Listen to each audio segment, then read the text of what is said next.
Nous n'attendions plus que toi. Hi again.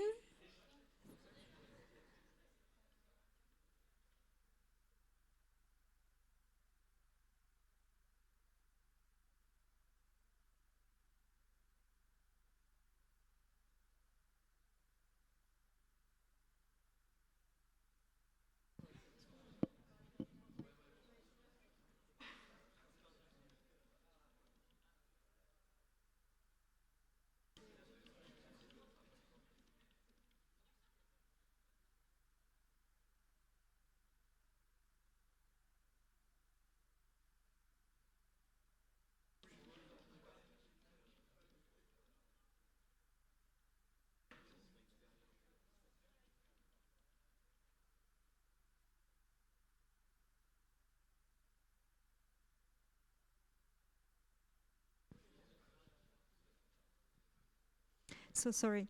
Hi again. So we're going to start the afternoon session with 3 new projects, and we're going to start with what have we done to each other.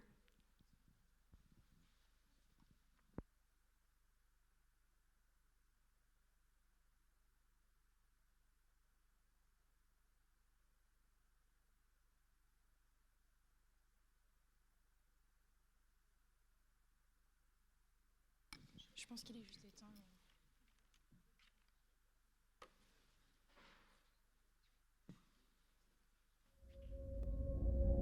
I knew a little girl once.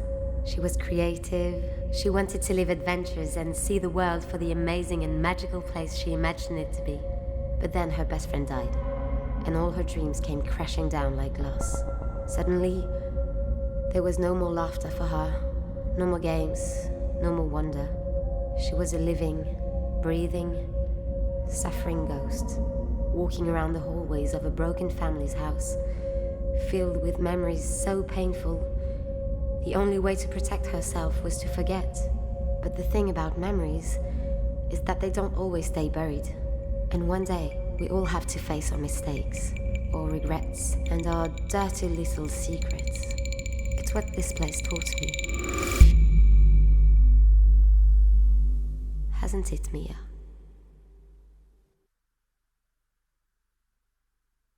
Past is just a story you tell yourself. In 1999, Dove Point, Missouri, was one of the many places the Iron Thief serial killer chose to hit. Hope, a little girl, was awfully killed, leaving the town in shock and her family in mourning. In 2010, her cousins, Eva, Caleb, and Mia, discovered that Hope may not have been a victim of the serial killer. They will have to dive into gruesome family secrets to find the truth. So what really happened 15 years ago? Who killed Hope? Why? And what do the siblings really know about all of this? These are the questions you will have to answer. So the way you see your past influences your perception of the present. This is a sentence that drives us into the development of what have we done to each other.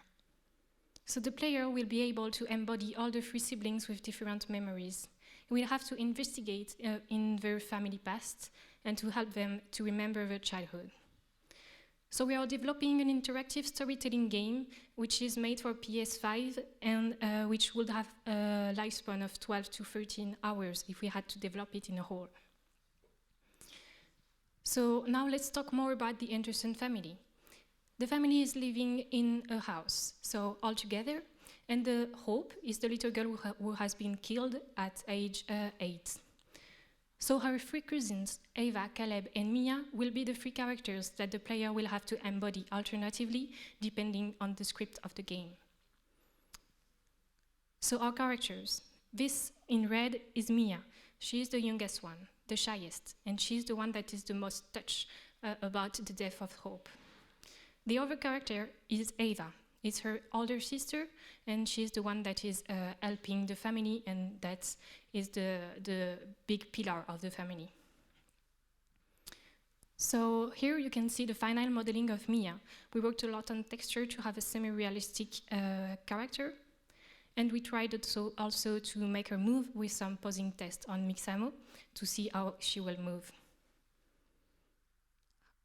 Because we are developing a narrative game, we wanted to have some facial animation. So Mia is a girl who is not really expressive, but here are some tests of facial animation. To help us, we have hired an external animator, and so we are working on that.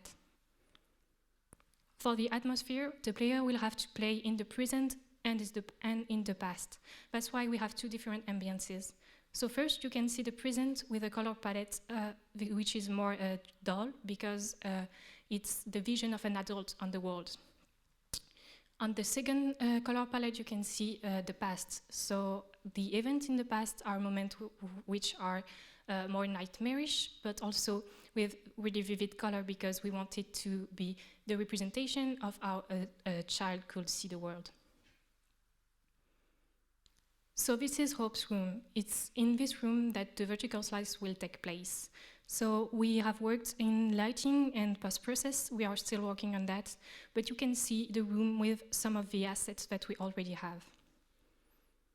We really want to work on details. That's why we always have two textures for all the assets, one for the past and one for the present. So here you can see the past texture with traces of finger, because Hope was a little girl that liked to go to play outside, so she had sometimes dirty hands. So we really want to work on this kind of detail, because we think that this is really important for the ambience of a game. You can also see the other texture, which is the present one of the light button, and which is with a more dull color. So here you can see other assets. So you have the two interactables, one, so the recorder and the alarm clock.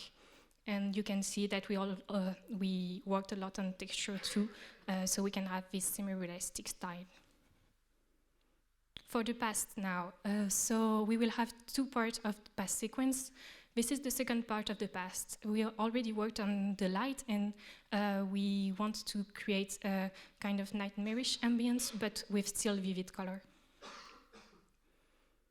So, as we are working on a narrative game, our story is really important for us. That's why we have worked a lot on that.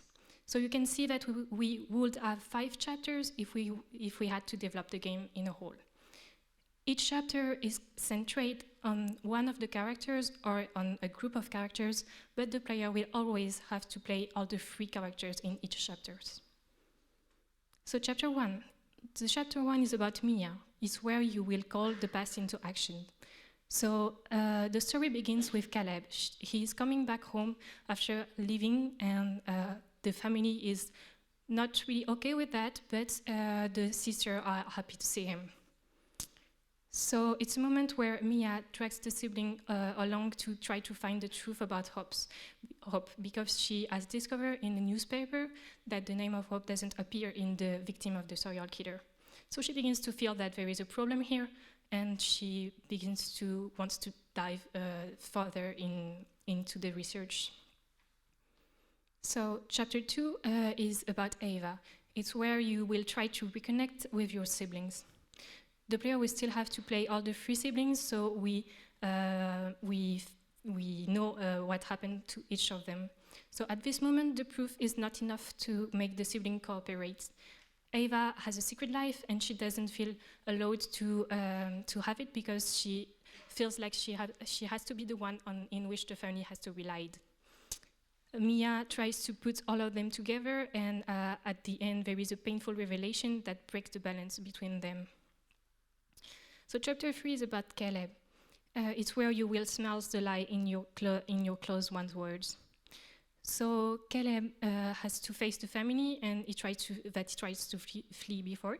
So the potential culprits may be closer than it was expected. The 3 siblings begin to realize that, and they will have the opportunity to forgive each other. At this point, the player will have to make a choice that will change the relation between the siblings. They will become closer, or they will separate. So a gruesome discovery finished the chapter, and it will give more weight to the researches. So chapter 4 is about the Anderson, so the whole family is where you will unravel dark secrets. So tension is rising, the time is accelerating, and a new light is shed on some family members. Their secrets are revealed, so Hope's story is revealed too, and we know who is the culprit. And so there is a hard decision to make for the three siblings. Will they talk about that or not? And depending on that, the ends will be different.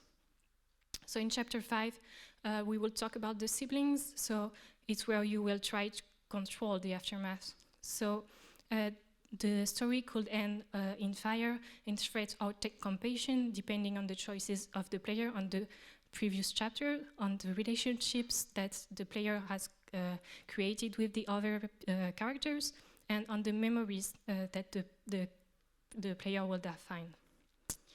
So at the end, depending on the player choices, the siblings will stick together or definitively split. So this was our overall story, but now let's talk about our key selling points. So first, the ambience. We want to work a lot on the ambience, and that's why we have hired an animator and some voice actors. Also, we want to talk about multiple perceptions and the way how in a same event, different people have different vision on that. That's also why we talk about past and present, because the player will be able to go in the past to see how the memories are different between all the siblings. So in a marketing point of view, we want to differentiate us thanks to the psychological thriller ambience that we are creating and our dark mood. We think that this is what makes us different than other narrative games.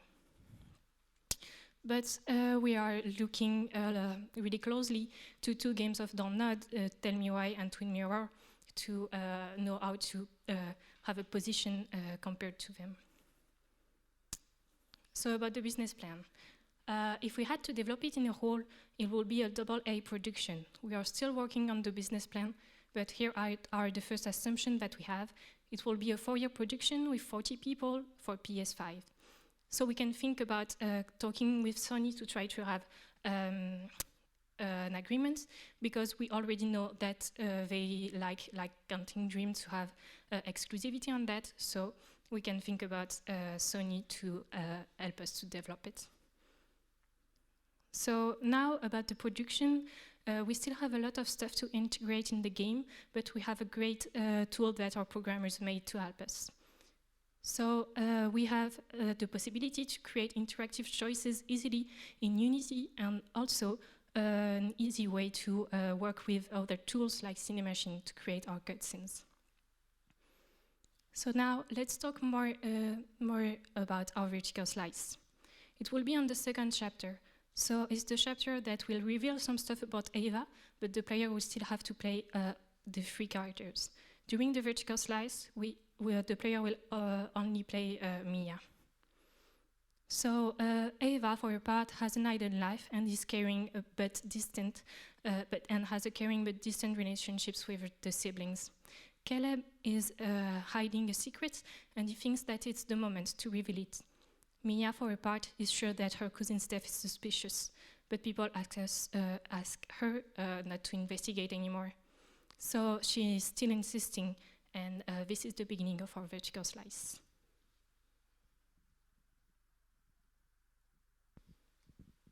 So let's go deeper into the vertical slice with a working storyboard we made as game designers to show you a little bit of the ambience. So for context, at the beginning, Mia enters Hope's room that remained untouched during 15 years in aim to find back memories of their time together. Why does coming here seem so wrong? There's nothing in this place but all toys and clothes. But it feels like a sanctuary I'm not allowed to visit.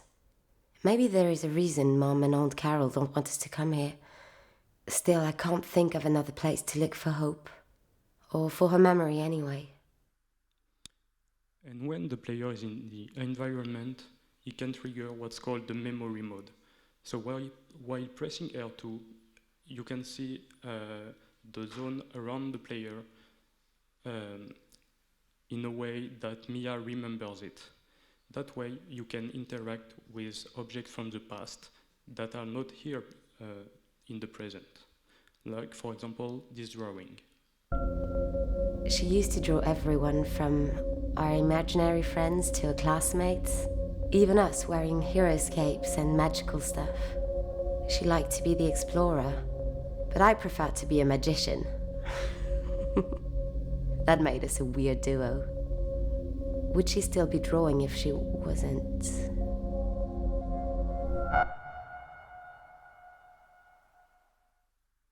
But there is other objects that are more important and emotionally linked to the past.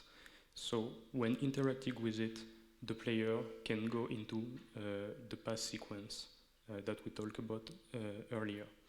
For example, in the vertical slice, Mia finds the recorder that Hope and her used to play with. 212, copy. This is news reporter Hope here, about to head out to a dangerous and super important expedition. Only I, the amazing Hope, with my equally amazing partner Mia. Say hello, Mia. Only we can explore the scary land of the beasts, so full of danger, strange mysteries, and a hero to save. We need to go right away, because only we can find Kirk the Knight. And then she goes into the past. Our past sequence, it's a metaphoric space. It's still Hope's room, but with the past assets and a lot of plushes surrounding the player and floating around, forming monstrous shape. And the player has to interact with them in order to find the right one. But it was so long ago. I'm not even sure I recall what it looks like. Tell me, which one of you is Kirk? So, for example, the player can see one, interact with it, and the object appear in front of the screen, and you can rotate around, see the label, and see the right one. So the player has to inspect many of them, and depending on the outcome you can have or not a piece of information. There's another sequence after this one with different gameplay that we saw earlier in the ambient screenshots.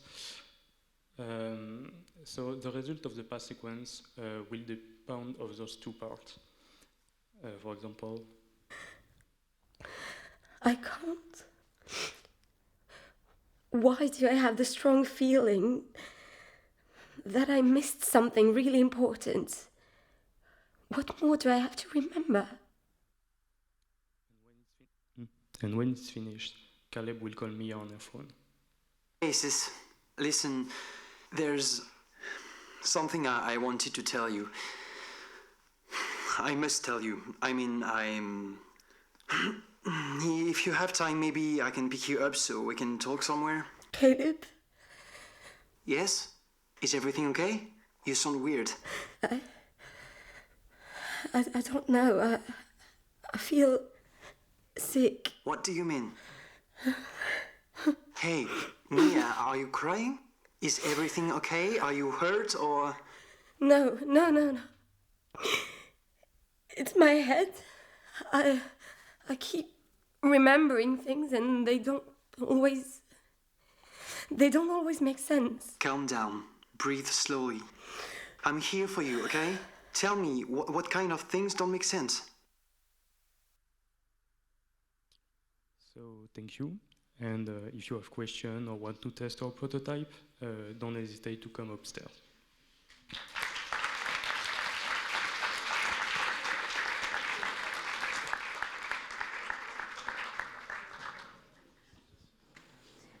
Thank you. Who wants to start with the questions, reactions? I'm going to connect with Audrey at the same time. Hello, thanks for the presentation. I really like how far you go with the story, and we can feel that this is the core of your game. I feel that I'm not sure I understand what the gameplay of your game is exactly.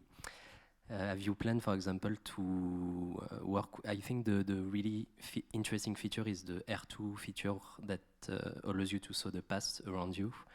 Have you planned to play with that? I mean, for example, I do something in the past and it has a repercussion on the future, or is it just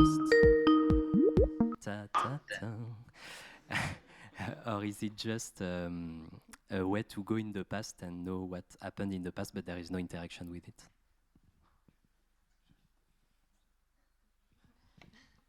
Hello. So for the memory zone, it's a mechanic we only trigger into when we are in the present. The past sequence are different gameplay.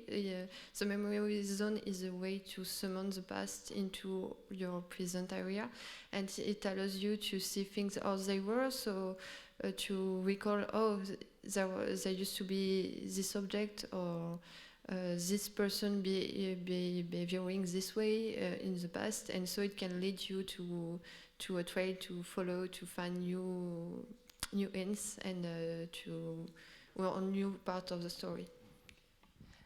Is there any choices to make in the vertical slice or in the game? Do you have choices that change something, or is it like a linear story and that's it? Yeah, it's a bit of both. We have choices.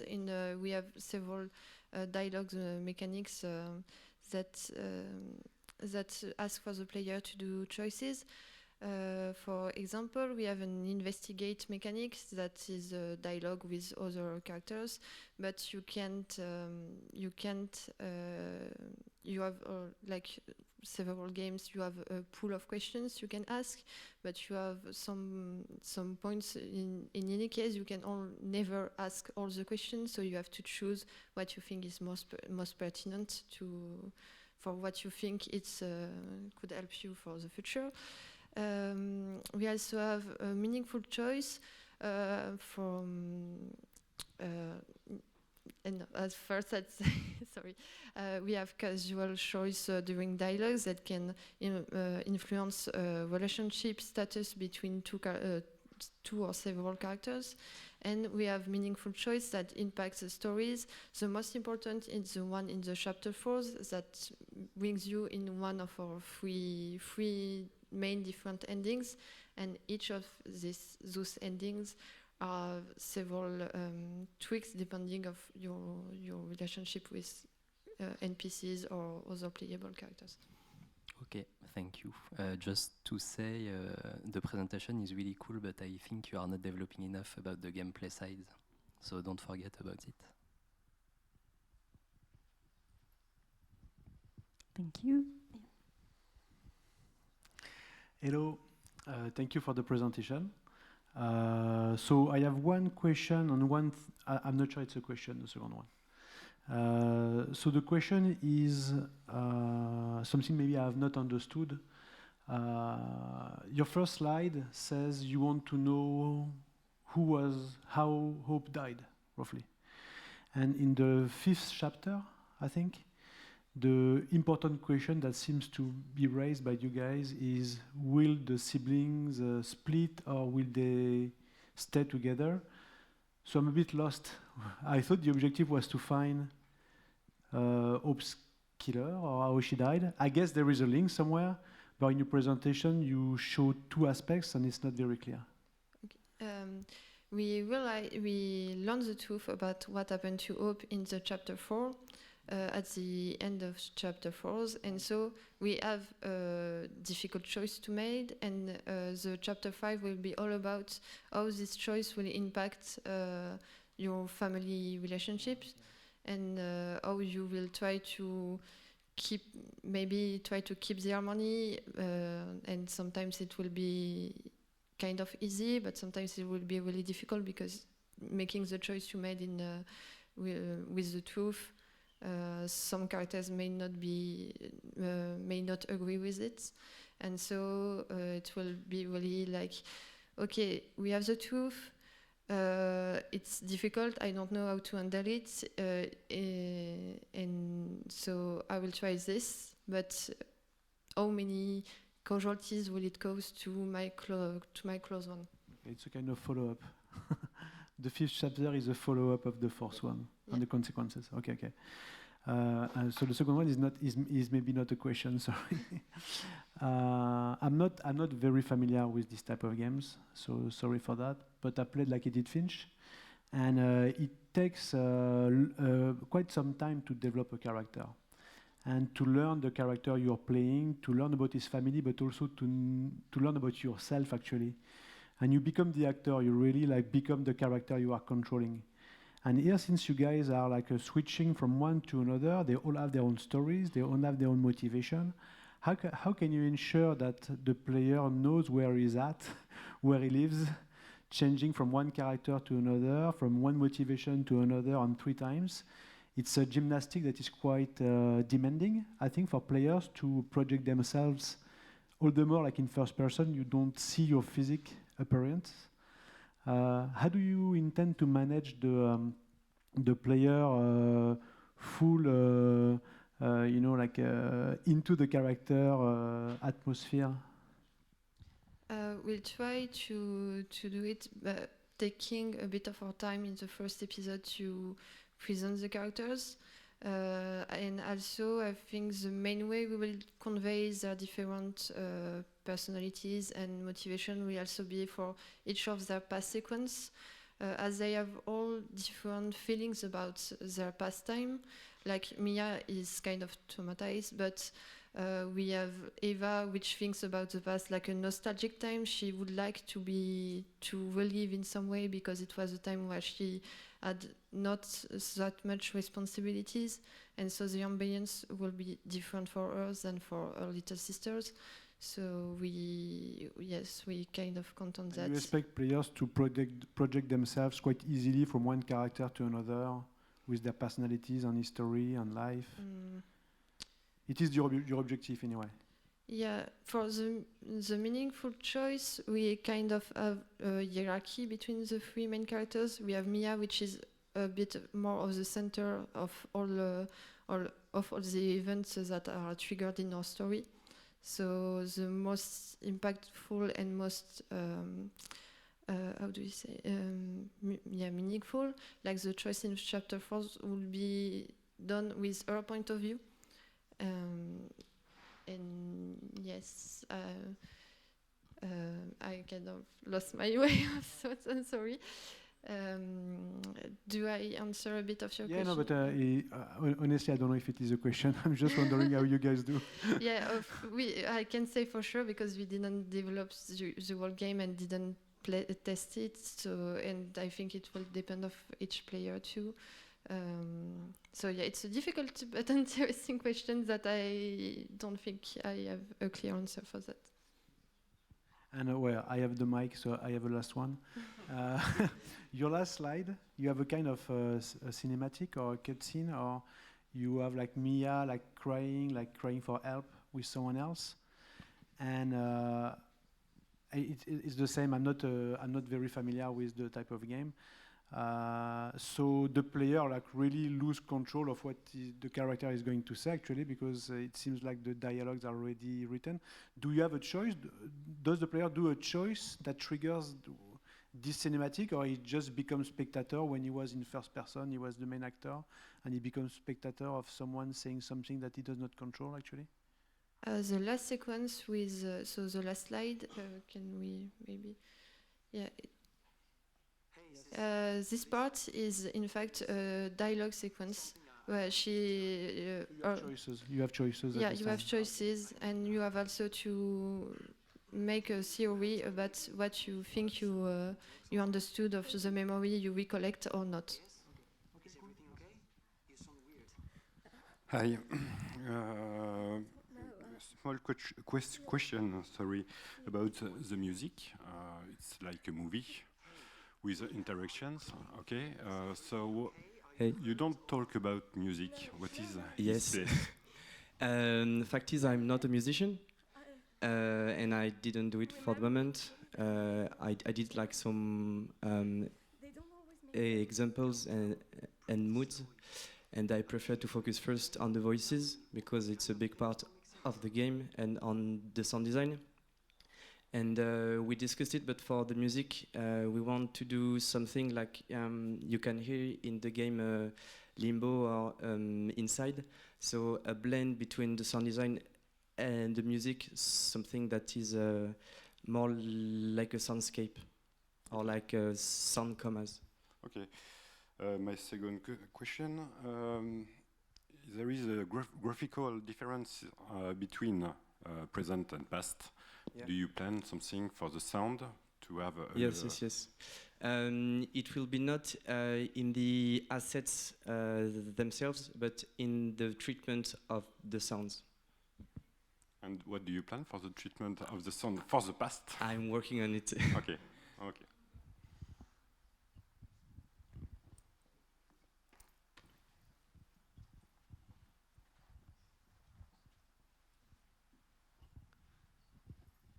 I want to follow up a bit on the earlier question. So working at Telltale, I have worked on a whole bunch of these types of games.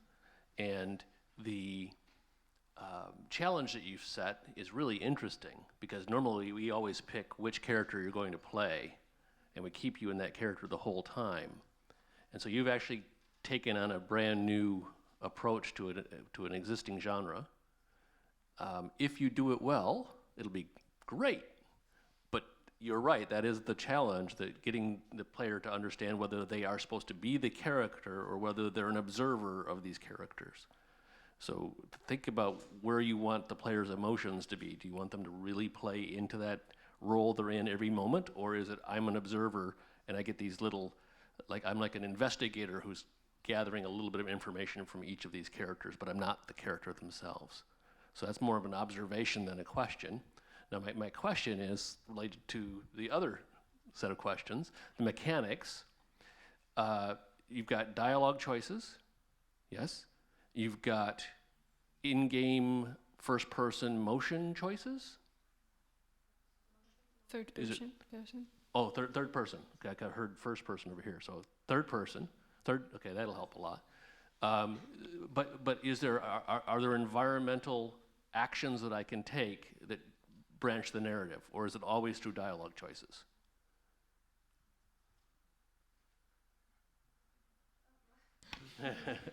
Go pick it. I'm not sure. Can you just repeat the question, please? Have you played any of the Telltale games? Yeah. Okay, so sometimes the dialogue changes based upon A, B, C, D in the dialogue itself. I say, my character says A, B, C, or D. But other times it's if I'm playing Batman, I have to time a behavior and try to do something in real time in the environment. So those are two different mechanics. One of them branches the dialogue, another one branches the action, and then the action changes the dialogue. Are you planning on both types of mechanics? Or others? So yeah, like for example, in the past sequence are more like environmental mechanics, and seeing things in the past unlock dialogue choices for the dialogue at the end.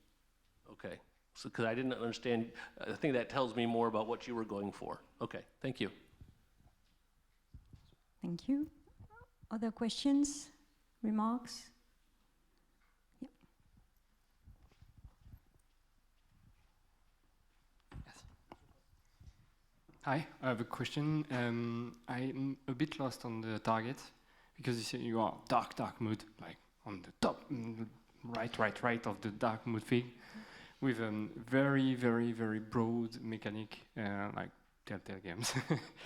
So I'm a bit lost. Who is your target for? It's something to be depressed, but as a player, you don't want that all the time, or you will have hard time create connection between the player and the character. Again, it's the same topic, but if you go that direction, having those three characters, many have tried, like all the Quantic-Dream games, and you see the cost of those games, and it's not often a successful choice. So who is your target for that? Well, in fact, about the dark mood, it's more the axis is more to show compared to the other kind of game. So, but it's not like everything is dark. We thought about some moments of relief because we think also it's important to have moments to give the player some space. So we thought about that, and we still have some. For the target, we are more thinking about players of Quantic Dream-like games because there are more adulthood and stuff like that. So. Okay, so yeah, in the graph it was like far away from Maybe Life is Strange and everything, and Life is Strange it's quite already dark, we can say that. Yeah, maybe we can put it a little bit light, but it's just to show the difference with the others. Not to scare everyone, because you start all in black with the black thing, and we get it. Yeah, sure.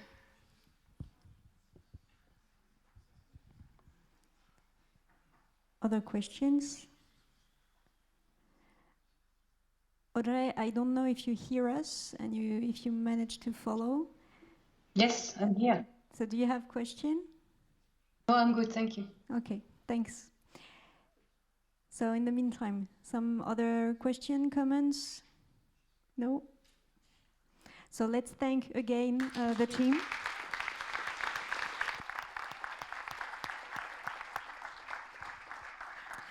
And let's welcome the second team of this afternoon, Unlit.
Welcome to our world. In this world, light keeps us alive. Light provides the vital energy needed to freely live and move. Without it, we slowly consume our vital energy after each movement we make. We become stiffer and stiffer until we died, turning to stone. Fortunately, thanks to the energy coming from the sun, we could live peacefully. However,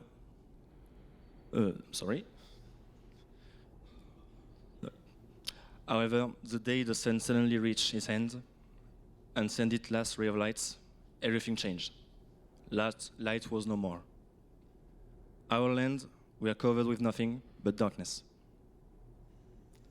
That day, the only way to stay alive was to stop moving. We were barely alive. But we still allowed to hope for the future.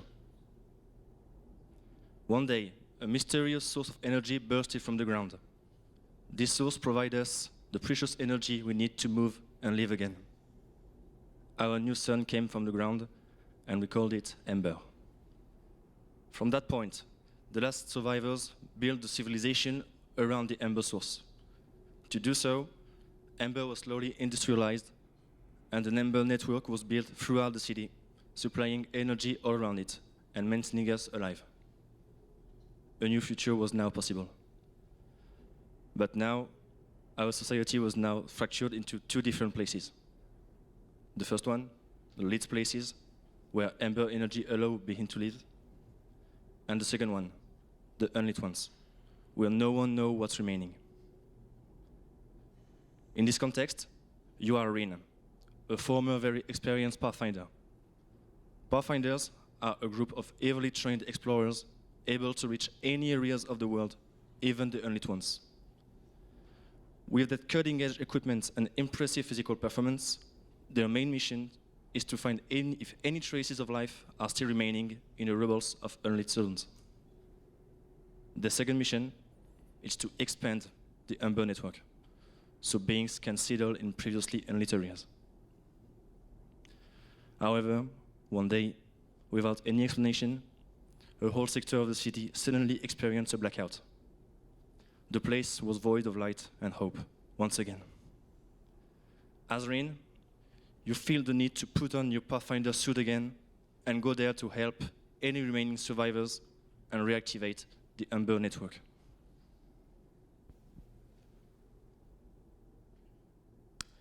Our whole game will take place over 3 acts. In the first act, Rin tries to reach the Sector 35, the place where the blackout occurred, but she encounters obstacles on her way. In this act, the player is introduced to the gameplay. The character moveset will be presented to the player step by step, so he can gradually learn it.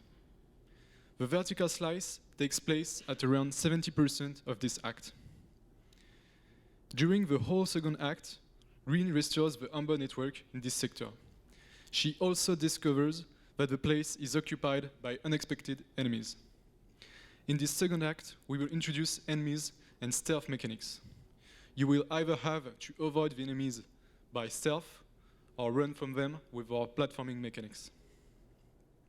Finally, the third act of the game will allow the player to go outside of the city and explore what we call the Darklands. This place is even deadlier and vaster than the city. Unknown creatures roam in this place. Rin finally reaches the end of her quest. In terms of gameplay, with Unlit, we aim at representing a very bold and distinctive gameplay proposition. We mix the 3D platformer genre with survival resource management elements.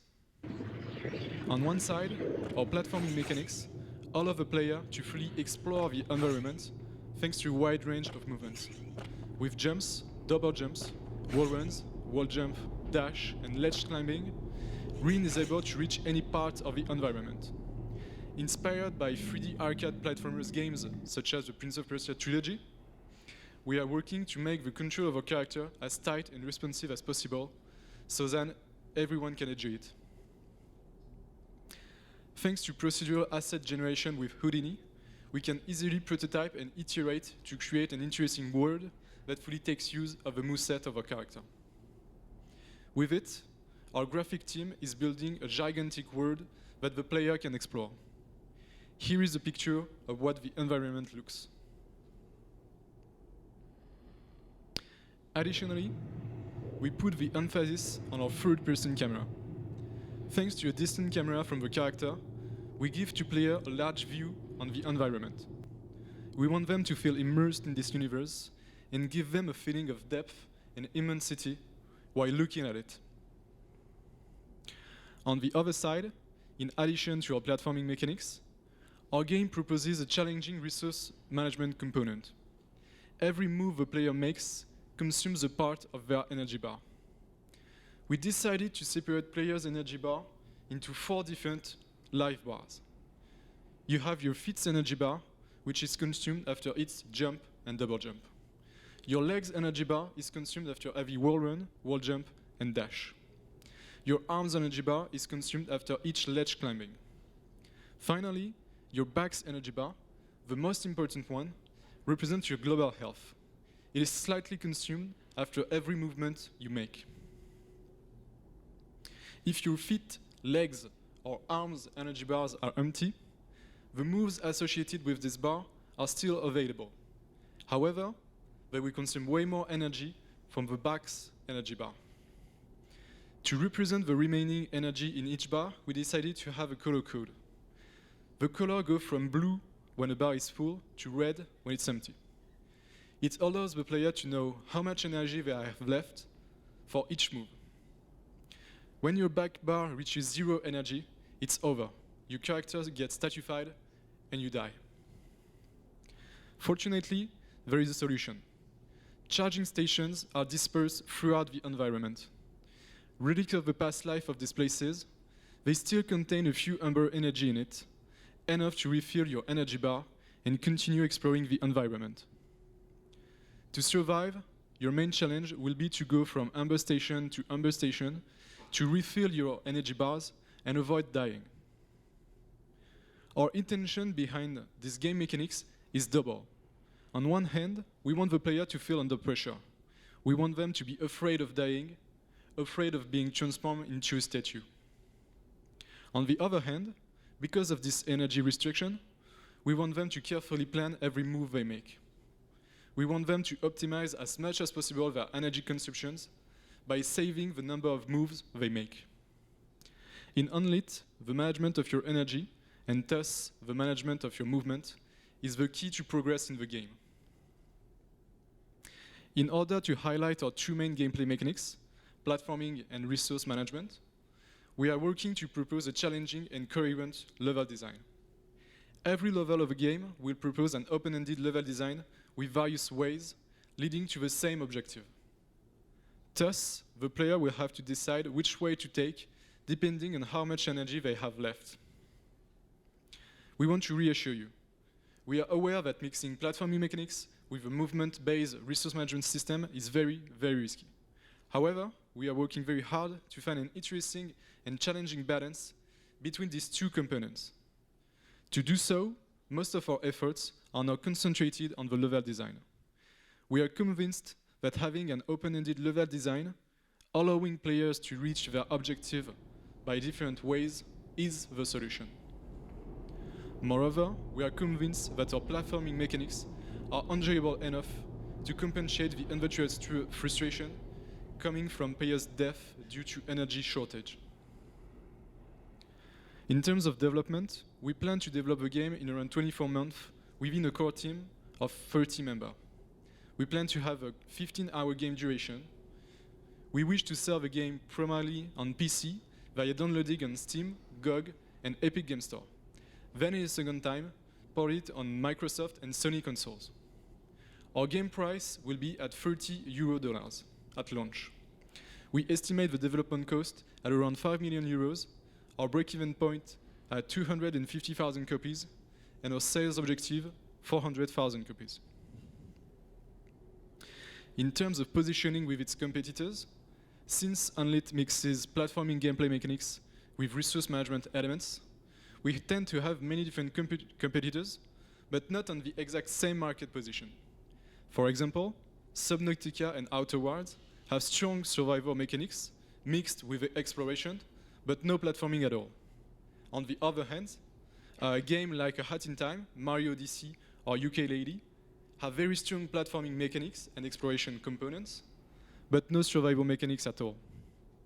Unlit is situated in the middle of these game genres. Having both platforming and survival elements in our game allows us to reach part of these two types of player. With Unlit, we have three big intentions. Having a gigantic open-ended explorable environment, creating a mix of audacious gameplay mechanics, and proposing a mysterious and intriguing narrative. Plan your route, save your movement, survive. It was Unlit. Thank you for your attention. We hope you are as excited as we are about the project. Don't hesitate if you have any questions. Thank you.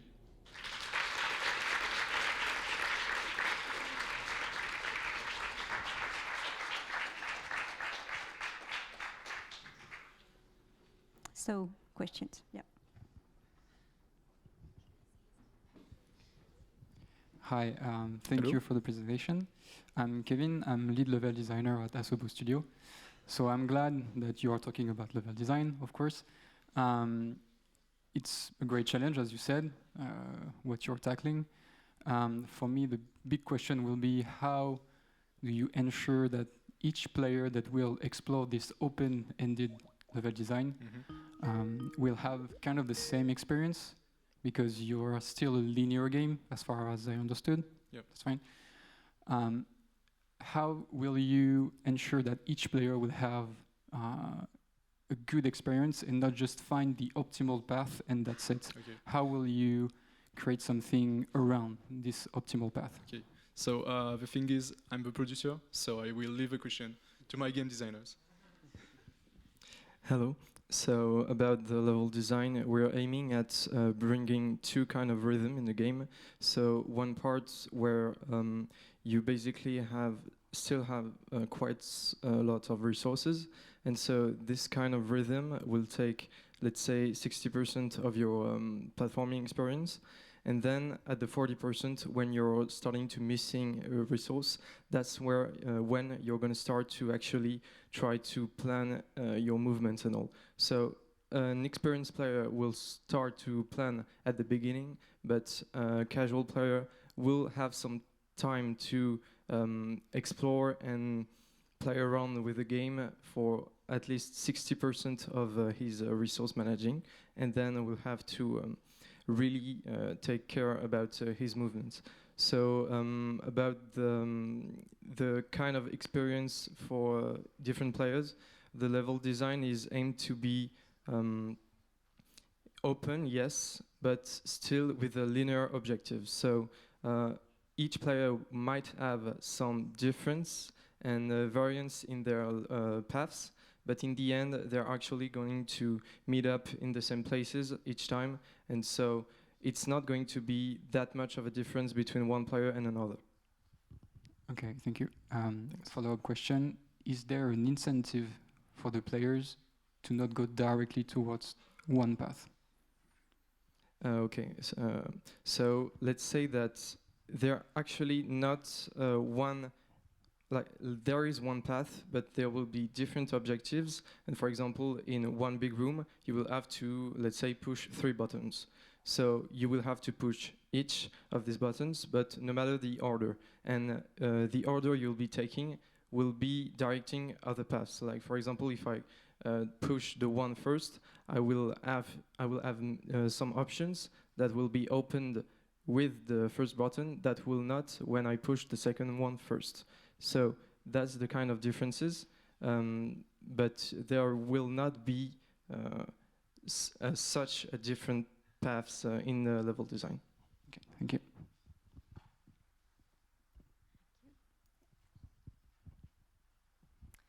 Hello. I was wondering why your levels are so big, actually, because you are playing with this energy, and I feel it's really just a feeling that the biggest the room is, and the harder it is to read from a player perspective how much energy I will consume if I go there or there. So how did you manage that, and why you choose to have these big scales instead of something that is smaller? So the choice comes firstly for an artistic direction point of view, and as far as the energy consumption, we didn't see quite clearly, but we have many moving platforms which enable the player to cover a lot of distance without actually moving and losing energy. And then in the vertical slice, we're playing in an underground environment. So it's like the base of the city where every engine, every motor takes place. And so it's some places that actually are not built for civilians to come in. And it's only because Rin is a pathfinder and she's meant to do that she can actually move correctly and optimally in such a kind of environment. I don't know how to say it. You have those spots of energy where you can refill your energy. From me, if it's placed like too far, I'm going to choose a path. But what is the challenge for me? Is it just to jump correctly, or is there is any trap? I mean, can I go to a wrong path and I don't have enough energy, or is it just based about am I able to jump correctly and wall run correctly? A little bit of both, I'd say. So there will be, as I said, we're aiming at different kind of rhythms, and so there will be some parts that are actually already lit, and so you won't have to look at your energy, and you're only going to focus on platforming, and some places where you're going to be in the dark, and so you'll have to balance a bit between, I'd say we have as a level designer to balance between those kind of rhythms. And so yeah, that's the idea. Sometimes you're gonna have to just die because you made wrong choices. We're aiming to not it to be the core experience, like not a die and retry, but it's going to be something that's gonna happen, of course. But most of the time, you will have some stuff to be able to cover up your mistakes. Okay, thank you very much. Thanks. Hello. So to remain on this subject, how do you manage to set up the checkpoint? Because I think it's checkpoints, your light resources, so the player doesn't lose too much time when he fails. And because you're very open-ended, how do you ensure that I will reach a checkpoint and not go to the wrong way, wait for 10 minutes, then die?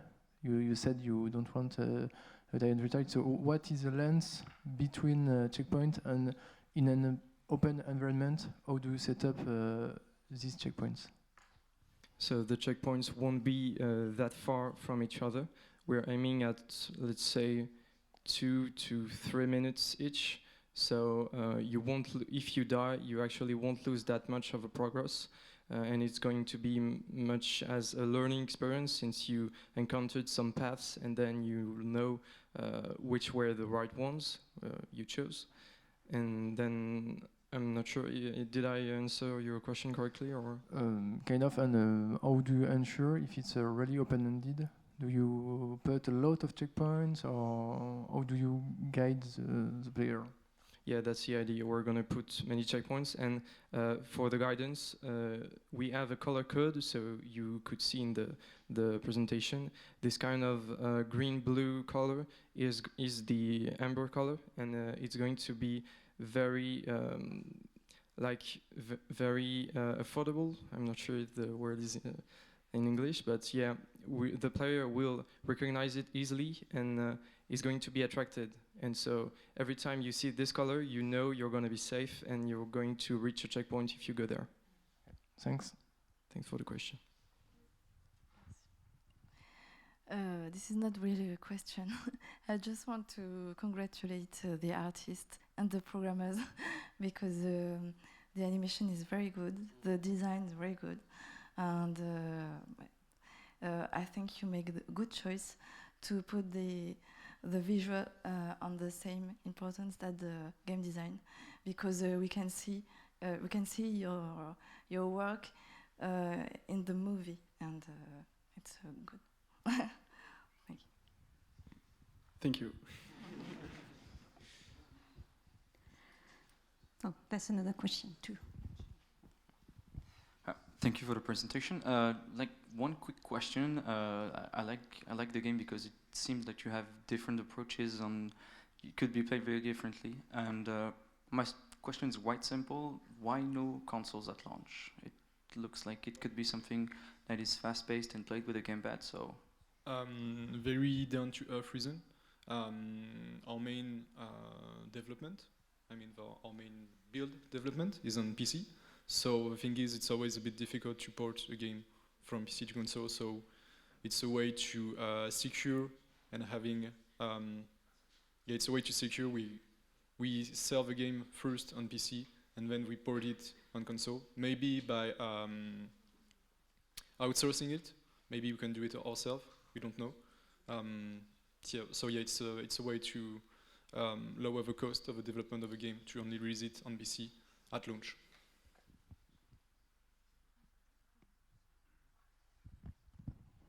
Hi, my question is, it's more a feedback than a question.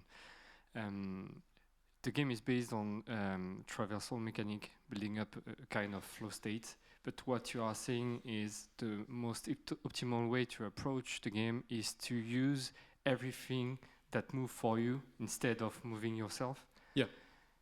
So that's weird, no? You have all those traversal mechanics like wall jump, wall ride, every wall thing, double jump, but don't use that. Use platforms, elevators, stay nearby lights.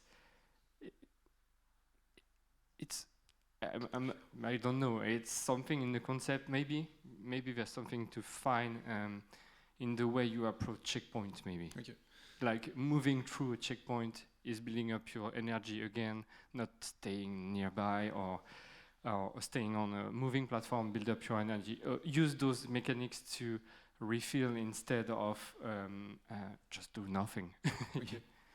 Yeah.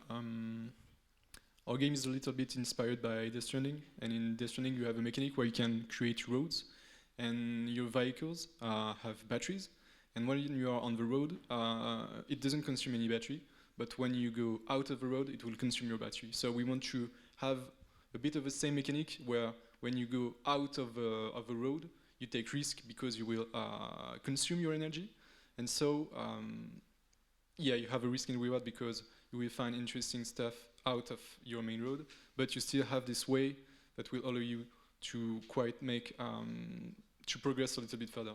But you won't have a complete road that will bring you from one charging station to another one. Yeah, but still in Death Stranding, you are still playing when you are on the road. You are driving the car, driving the bike. Oh, in your case, you are stopped on the road, waiting for the road to move for you. Maybe there's something better to find there, building up a road or a path you need to move through to recharge, having something more dynamic, like I need to go through this thing on the wall that will recharge my battery, but still I'm active in the game and making some choices. Okay. To continue on that, there are in the level design we're building right now, there are not actually some moments where you, like there are some moments, but you're not spending like 3 minutes doing nothing on a platform. It's usually some very small parts of the level, like you just stay 5 seconds on the platform, and then you just you made a lot of progress. It's let's say it's just to counter the huge level parts we make. So you cover those parts with the platforms. So that's the idea. Thank you. Some more questions? Yeah. You don't talk about sound. Sorry. Do you plan something about the feedbacks? It's a survival game, so there's a lot of things to do. What kind of feedback do you plan for the soon part? So I will answer this question. Our sound designer is not here, so I will try to do my best. So the thing is, we want to have as many feedbacks as possible about. We really want to focus on the game feel of the game, and so we want to have many feedbacks sound when you move. So, for example, when you dash, when you jump, when you wall run, etc., to make the game juicier. So your question was the feedback sounds for the energy management? Or music is, for example, if you don't have power, the music can stress the player. Okay. I don't know, what do you plan? So for now, we only have some feedbacks, visual feedbacks, but the idea is the same. Is that when you die and lose your movements, you actually turn into stone. So that's the idea of like crumbling sounds and something that becomes really solid and freezing, let's say. So that's the artistic direction behind it.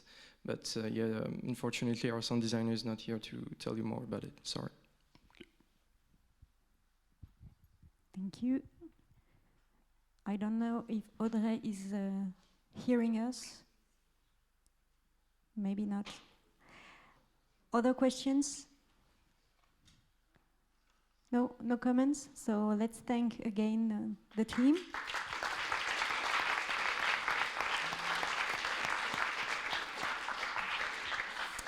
Thank you. One last thing, if you want to know more about the game, try our current build or discuss with us. We would be very glad to meet you at the project floor. Thank you. Thank you. And let's welcome the last team of the day, Big Mess.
Hello everyone. Thank you for still being here. This is the last presentation. And we hope you'll enjoy it. I will ask you one question. Do you believe in aliens? Yeah? Okay, one more. Have you ever seen an alien tidying up your bedroom in your house? Okay. I'm sure next time for the last presentation, everyone will say yes. But let us present you Big Mess.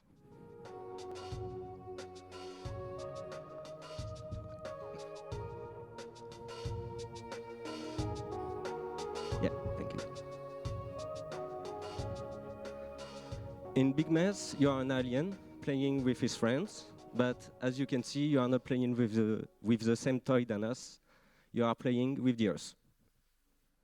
At some point, your mom comes. Hey kids, stop playing, tidy up. Your goal in Big Mess is to go back on Earth and tidy up the mess you made. Big Mess is a lot about the misunderstanding and children and aliens and their perception. As an example, if you would tell a child to, for example, put on their shoes, they could say this: well, I did put on my shoes. Technically, it's on them, so this could be viewed as task achieved. The main idea of the game, it's a feel-good cooperative puzzle game with a dollhouse view. So players are moving around in 3D space, interacting with objects, yada yada yada. It's aimed for 1 to 4 players, and with the vertical slice, we are focusing on 2-player. Our target is young adults, couples, and groups of friends who play together. Our intention is that gamers can play together with non-gamers and vice versa. Our main target platform is Nintendo Switch and PC. To explain a little bit the game, I'm going to show a storyboard. The main idea is the players are in space, in the room. They see a task, for example, right now, connect the fridge. And all the objects are scattered around in the environment. They can take the fridge, bring it to the kitchen and plug it in. Well, the task is done. Or they can be told, clean the shoes. They can get the sponge, clean the shoes, task is done. But the main point of the game is the whole misunderstanding aspect. The game is very forgiving, as in what counts as connecting the fridge. Nobody specifically told anyone to bring the fridge to the kitchen, for example. So the little alien kids could safely think that might as well put it in the bathtub and plug it in there, or taking the shoe and cleaning it with the toilet, because it also serves as a cleaning tool. So really the main idea is that each task can be resolved in a multitude of ways. There's a matrix. Each thing can have different solutions. The two main intentions we have, one of them is communication, and to make sure that players cooperate, and the other is the creative cleaning part, which I'm going to explain in a second. So regarding communication, the tasks the players are given have to be done together. They often cannot simply do it alone, and they will also bother each other a little bit when they try to achieve something, and which will create a little conflict, which is essential in such games, and this will lead to a certain kind of chaos in the game, hopefully. And regarding creative cleaning, the game plays a lot about experimentation, so different tools have different reactions to things, so it's about players trying out what reactions this reach, and so on. And we hope that this provides a sense of replayability. As there's many solutions to problems, players can keep experimenting and find either efficient ways to do something, which is unpredictable, or something very fun and silly. So to summarize, in the game, the players are in space, solving tasks, running around. When all tasks are done, next level is becomes playable. For the whole game, we intend around 20 levels, each with an approximate play time between 5 to 20 minutes, but we are still deciding on that. And one key aspect is that we cut the game into 4 chapters, all with different rules. When the player beats the first chapter, they get a cinematic when they see that the alien kids are in fact not playing football now, but let's say playing the pool, which explains the rule change in the next chapter, which in this example would be a water level, so everything is wet and so on, which is explained by this narrative aspect. So each chapter have a different theme based on what the children used Earth for. there's a recurring element, which is grandmother's house. This is an environment which is in each chapter, which the player keeps revisiting. It's in a different state, and also the different rules apply to it. And that's kind of a narrative thing which keeps the whole thing together. As they go through time and play with Earth in a different way, they keep revisiting the building. And this is also the first occurrence of this space, is also what our vertical slice focuses on. So this is the first moment when the player would reach the grandma's house. In each environment or each level, there's a certain task giver who this space belongs to. For example, at the grandma's house, obviously it's the grandma. But there could be other environments such as zoo or so on, which are keep recurring in later parts with different rule set. But the main narrative, I don't know how to say it, thing is the grandma's house. And that's what the vertical slice is. Well, for the grandmother house, we work on different environments. So the garden, for example, kitchen, living room, bedroom, and so, yeah, just to see different environments in different rooms, we can work on it. And this is a later animation to see the animation character is implemented now in the game, it's working. And so you can walk, yippee, whoa. Now maybe you can run. Yeah, very good. And maybe you can take something. You can see there is a wobble in the arm, so that reacts with dynamic and physics, and that creates silly situation. You can take watering can, and yeah, hello you, wonderful. Perfect. Interaction system. So basically, we'll show you a short video in game, and that is not the it's placeholder. We don't have all the stuff for final game, but just to show you the interactive system, so how it works. Basically, that's a prototype of level. A new level, easier to navigate with dynamic camera. You can move around, like we said, and so you can grab object like a chair. So with two hands, you can grab, put it down. Wonderful.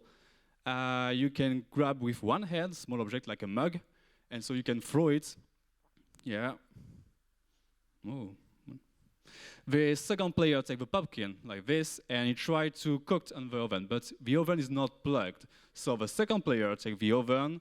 Okay, he tries. Yes, he plugged it, and now the first player can cook the pumpkin like this. Yeah.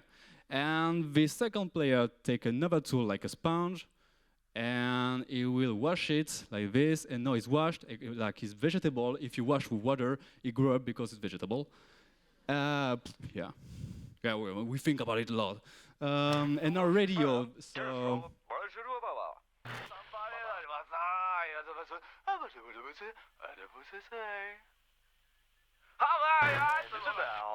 C'est le radio. Aujourd'hui, on suit pour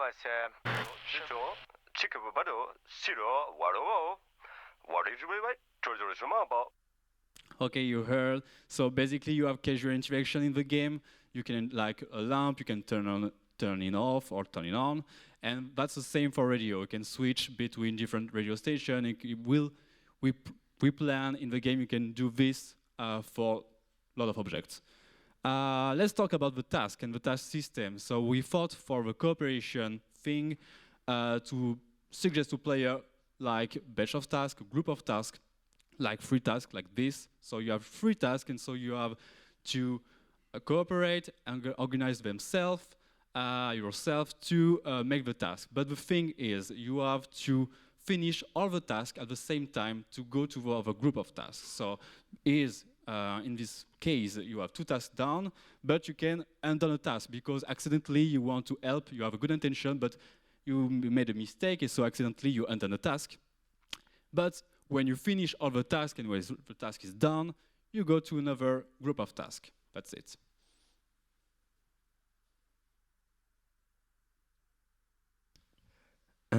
Our game is a lot about replayability. So to return players, we want to keep the game alive after the release. First, we are thinking about making free seasonal events with new graphic and sound assets. It's interesting to return players.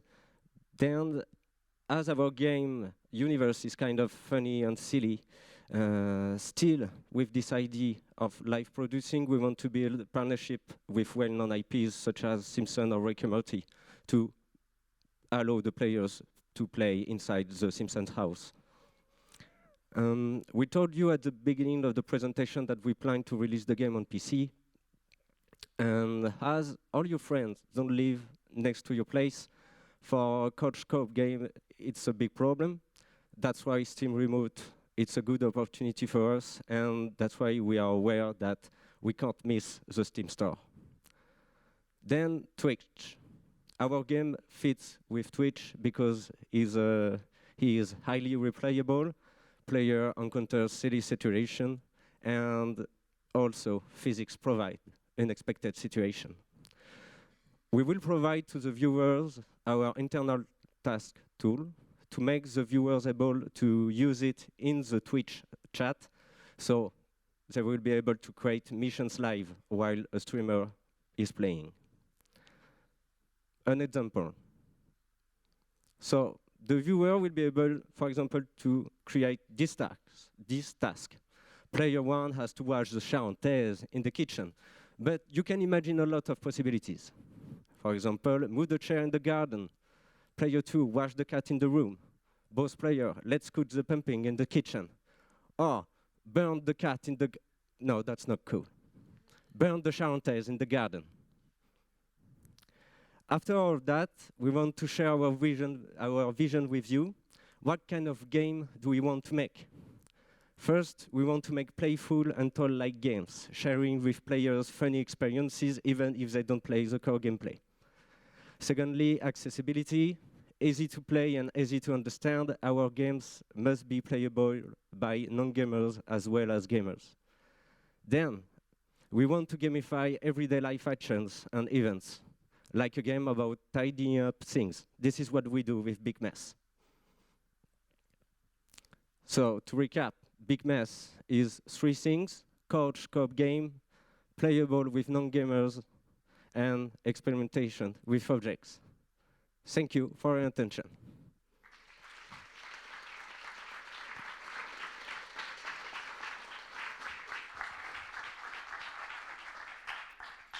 Thank you. Do we have first questions?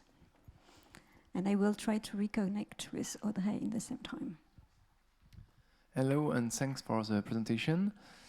So you described Big Mess as a couch co-op game, so it has to be frenetic, very fun. I saw the task, the list of tasks, but is there a score? Is there a timer? What is the challenge for the player to complete a level? There's basically, so the main intention is, in order to advance in the game, you just have to beat a level. So you can take 25 hours if you want to, but there is a timer which is ticking, and if you really have to be very efficient in order to beat that. Maybe there can be a 3-star system even. So you can really, if you really are efficient and you know how to cut corners and how to bend the rules, that's how you get a higher score or higher ranking. But the main intention is that anybody could finish it technically, so you don't need to beat the high score to unlock the next level. Okay. And the second question, the first artwork is aliens playing with the words. You chose a room with a human scale and not alien scale, because your aliens are planet size at the beginning. Why choosing such a human scale focused point of view? Basically, the first pitch was, they are playing with the ball, and we wanted to make the alien that could scale. And in order to fit with the human and interact with the object and with the grandma, they have to scale to her level. So that's why they choose to become a human scale, because it's easier to tidy up a house when you are not crunching everything with your big feet. Okay. Thanks.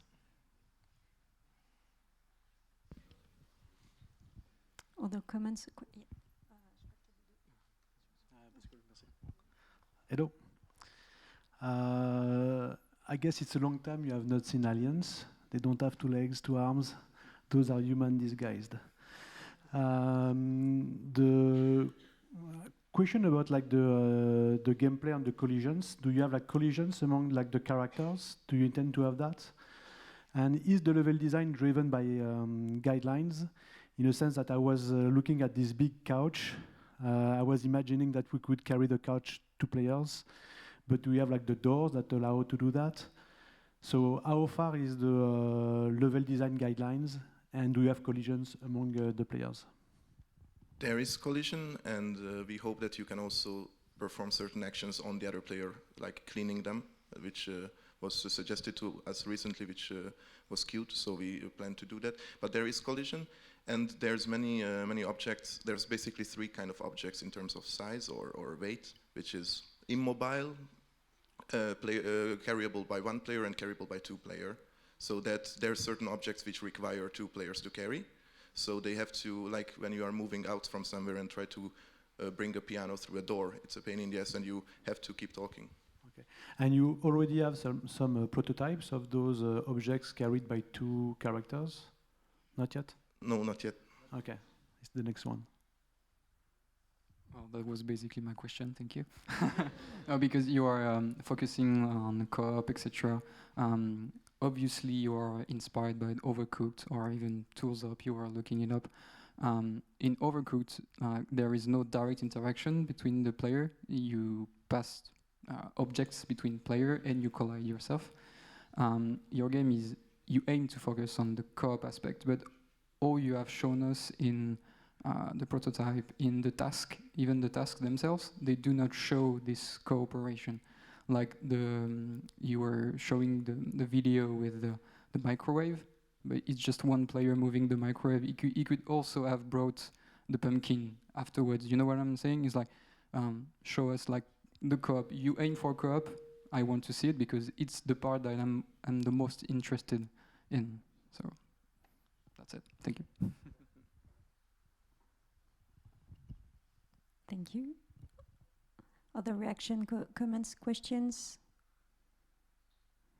Maybe Audrey, I don't know if you hear us. Yes, I hear you.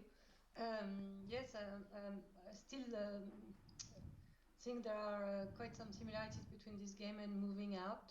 There's a lot of cooperation involving 2 players carrying couches and sofas in a house.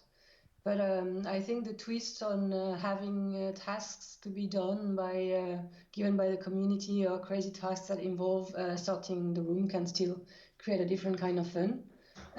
But it's obviously a strong competitor for you, I think. Yes. Sorry, it wasn't really a question. Sorry. Yeah. There's 3 aspects which we are trying to add to support the whole cooperative aspect. One of them is tasks which are literally impossible alone, such as the 2-player things. And then we also would really like to create conflict because, for example, for us in Overcooked, what's very fun is that you are angry at the other person because they are not washing the dishes fast enough, which is ridiculous. And so the idea would be with this batch of tasks that players will automatically distribute this, and we will try to ensure that doing a task will undo the other one. So that's where we try to create this little source of conflict. I'm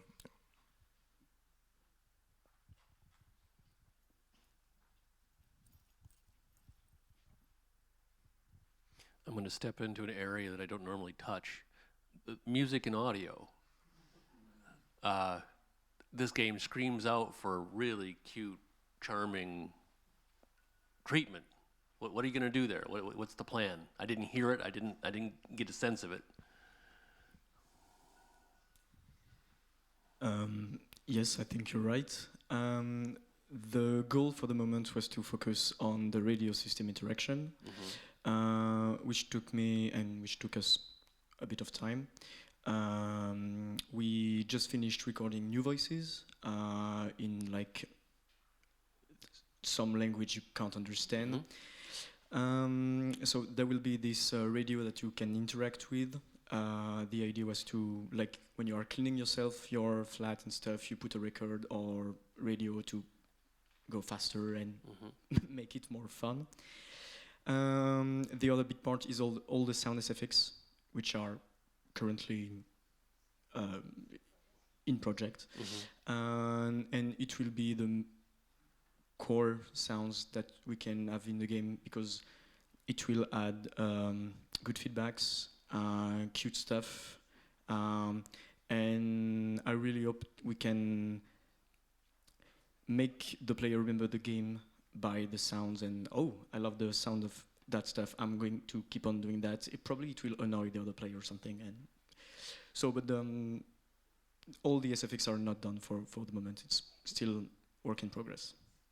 Okay, I expect next time I see it to hear it. I will. We do all hope that.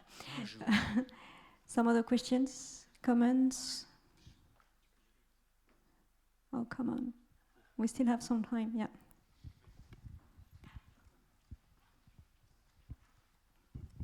So we'll say it for the fourth time, but the really differentiation in your game compared to the concurrent, we say overcooked, moved, and everything, is really the mess you can build up in this game to achieve your goal. You know, what you were illustrating in the storyboard, having those fridge in the bathtub to connect it, is really the differentiation. Like, it's not something normal, but it's the best way to achieve this goal. So really, really, really focus on that, work on that, find unexpected way to achieve things is, I think, the best move you can do right now to obtain something really different and fun, and create this chaos you want to have, because yeah, it's not a normal strategy, but it's the best one to achieve what you want to achieve. You know, it's really to add more on this topic, but yeah, continue to work on that and to create features that serve this purpose. Like even forcing it is interesting. Yeah, thank you for that. We got a success system in work in progress, so we can challenge the creativity of the players. Like maybe sort things by colors or things like this, or make a pile. Or we are still working on the success, but it's to challenge and improve the creativity and the things that can be silly to make. So we are planning on this also to make the thing of, like you said, being more messy, in contrary to filling the tasks.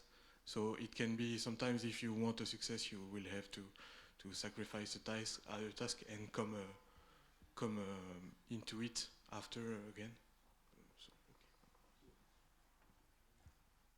Well, I would add before you answer. Sorry, it's easy to have a vision and it's easy to lose it very fast. And we can see that in the prototype you have. The first thing you've done is to put the microwave into the kitchen, and your example is put a fridge in the bathtub. So even you in your prototype, you forgot about it. Like, the only thing you showcase right now, it's a logical one. So yeah, just keep this vision. It's your vision.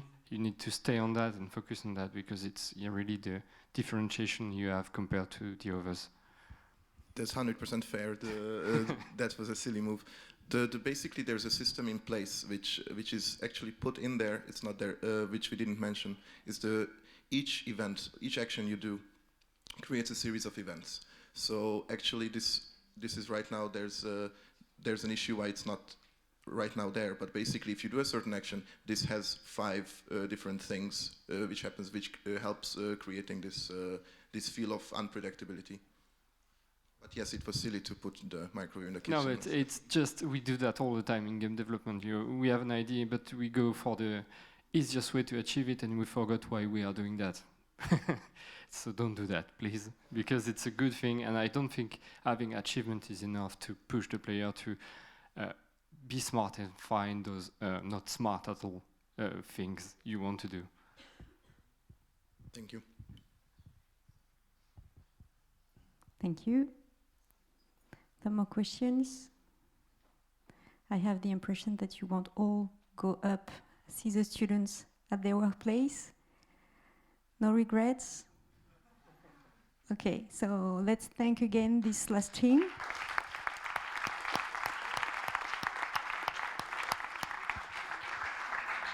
And I would like to thank all the teams today. So thank you. Let's a last round of applause for everybody.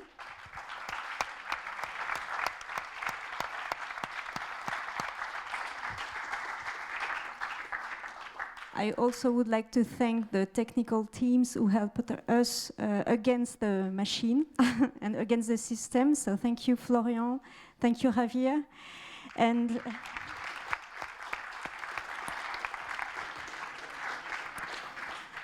maybe Audrey, if you're still here and you can hear us, maybe you want to give a final feedback for all the teams, as you are the godmother. Yes, I'm still here. I was very impressed by the level of the presentations today. It's getting better every time we see you guys. Maybe I don't want to always come back with the same questions, but I think it's the best exercise you can do today when you design a game, even if it's pre-production, is to think about your bottom line and the market and how much this is going to cost and what's really worth investing in. Because this is going to push you in your creativity much more than just going for anything without thinking about how much this is going to cost. So I really would love to see in the next presentations your expectations in terms of how much this is going to cost to make, how much you expect to sell, and also what is the competition like and does it seem achievable? I know it's a lot of work, but I think it's more interesting to design under constraints than without constraints. And believe me, there are constraints out there. All right, thank you everyone anyway. You're completely right, thank you.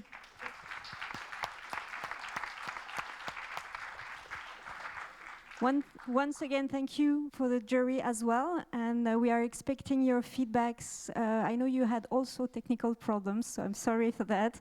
We are all sorry. We leave you maybe 10 days to get back to us. You've noticed, I think, that this time you have the possibility to give your email address if you want to have a direct exchange with the students. So if you're willing to do it, please do. The students would like to have your feedbacks, and they really appreciate everything you can share with them. So thank you all, and let's go see the students at the working place if you still have time. See you next month.